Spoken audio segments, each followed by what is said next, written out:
Hi. Hello. Hi there. Let me count down. 3, 2, 1. Hi, gentlemen. How are you today? Hello. Hi. Can you please introduce yourselves? I am Dr. Arial Ostad. I'm a skin cancer surgeon here in New York City. And my name is Ron Maniloff, and I'm a skin cancer patient for many years, and I live in Miami, Florida. Dr. Ostad, can you please tell me your educational background? Sure. So I have gone to New York University School of Medicine for medical school. I have done a medical internship at Harvard Medical School, followed by a dermatology residency at NYU's Medical Center, and finally dermatologic surgery / Mohs micrographic surgery fellowship at the University of California in Los Angeles. And what is your present title, doctor? I'm a clinical assistant professor of dermatology at NYU Medical Center in the Department of Dermatology. I didn't realize there were more than one kinds of skin cancer. How many are there? So there are many different types of skin cancer, but the three most common are basal cell carcinoma, followed by squamous cell carcinoma, and lastly melanoma, which is the least common type of cancer. And what is CSCC? So CSCC stands for cutaneous squamous cell carcinoma of the skin. It's diagnosed approximately 1 million cases a year, and it occurs more commonly than a combination of breast, lung, and prostate cancer combined. Now, what should people look for when they're looking for this kind of cancer? So generally, a squamous cell carcinoma of the skin occurs as a bump. It starts out as a very small bump that slowly progresses to become scaly, red, a little bit tender, sometimes itchy, and eventually it kind of takes on like a warty growth. And as it grows, it becomes more noticeable. The key is to detect these things early on. How is CSCC typically diagnosed? So CSCC is generally diagnosed with a skin biopsy, where basically a sample of that lesion is taken by your dermatologist and sent for evaluation under the microscope, and there's some certain easy characteristics that can actually diagnose squamous cell carcinoma. Now, how do skin cancers become life-threatening? Skin cancers become life-threatening when they're not detected early. So generally, these are aberrant abnormal cells that are continuously growing faster than the average skin cell, and as they're not treated early on, they grow, and eventually they can invade basically the adjacent structures. They go deeper, they can get into, unfortunately, soft tissue, muscle, nerves, and eventually they can get into our lymphatic system and go to nearby locations, generally what we refer to as lymph nodes. And then from lymph nodes, they can spread to our organs and therefore become fatal. Once diagnosed, how is it treated? So squamous cell carcinoma of the skin can be treated early on with surgery, but unfortunately in advanced cases, radiation and in some cases systemic therapy may be considered. Now, you have recent results of a recent survey. Can you please tell me about that? Absolutely. So the survey was conducted by the Harris Poll on behalf of the Skin Cancer Foundation in coordination with Regeneron and Sanofi, and there were some surprising facts that came out of this study that I'd like to share with you.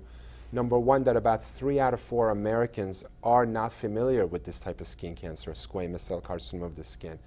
And more than half of Americans actually incorrectly believe that melanoma is most common, yet squamous cell carcinoma of the skin is diagnosed actually 5 times more often.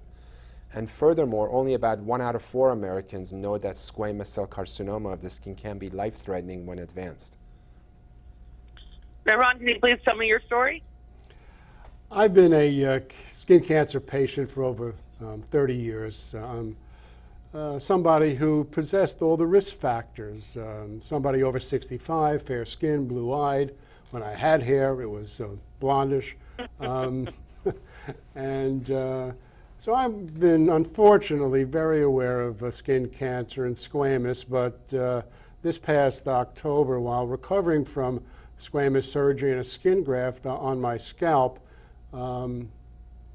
with great rapid growth, 3 large tumors developed on my scalp to the extent that I had never experienced before, that frankly scared the bejesus out of me as well as my treating doctor, who immediately got me to see an oncologist. This was an advanced stage. I was not aware of how it could grow so quickly, and I wasn't aware that this could be something that potentially was fatal. Now, what did you know about skin cancer prior to your own diagnosis?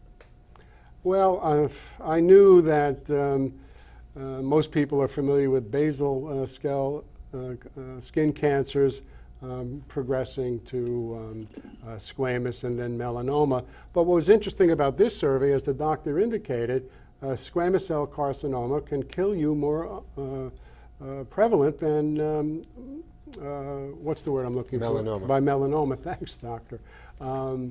That's key for people to be proactive, examine their own bodies. There's no reason now that people can't educate themselves by going on the internet, learning more about it, and at the first sign of an abnormal growth on your body, as benign as it may appear to you, go seek medical attention by your dermatologist and let them prescribe the right course of treatment for you, whether it's radiation, surgery, excision, or a systemic approach. Now, Ron, how were you treated? I was treated throughout my life with various forms of treatment, excision, radiation. I've been treated systemically in this particular case, and luckily I can report that because I was proactive and under good medical care, I'm a cancer survivor and not a casualty, and fingers crossed I'll stay that way. That's a very good thing. Yes. Now, what would you like the world to know about CSCC? That it's a cancer like no other.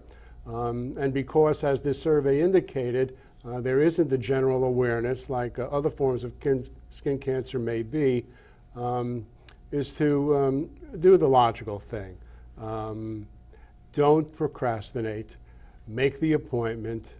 Become under the care of a doctor. As we get older, these things tend to develop, it's my understanding, with more consistency. Seeing a dermatologist should be part of your medical routine as much as anything that might be prescribed, age appropriate for people as we get older. Get educated, get diagnosed. Doctor, what advice do you have for people? The advice that I can share with you through experience is that prevention is key. So it's important to wear your sunscreen daily. It's important to stay out of the sun and not get a tan.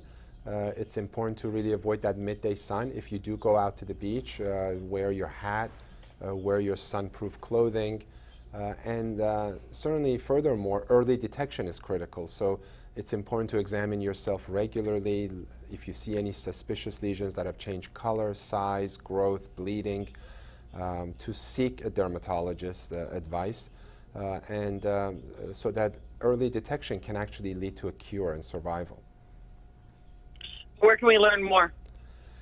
It is important to visit this website, skincancer.org/CSCC survey. There's an incredible amount of information that is useful, and knowledge is power, and it can really help people to learn more about this condition. Is there anything either of you'd like to add? Again, I just want to reiterate the importance of prevention, staying out of the sun. Majority of skin cancers are due to sun exposure early on, and it's really early detection. To really examine yourself and believe in your instincts. If you see something looks funny, see your dermatologist. And don't stay in the sun as often as you might have historically done in the past. Very good tips. Well, thank you, gentlemen, very much. Have a good day. Thank you. Thank you.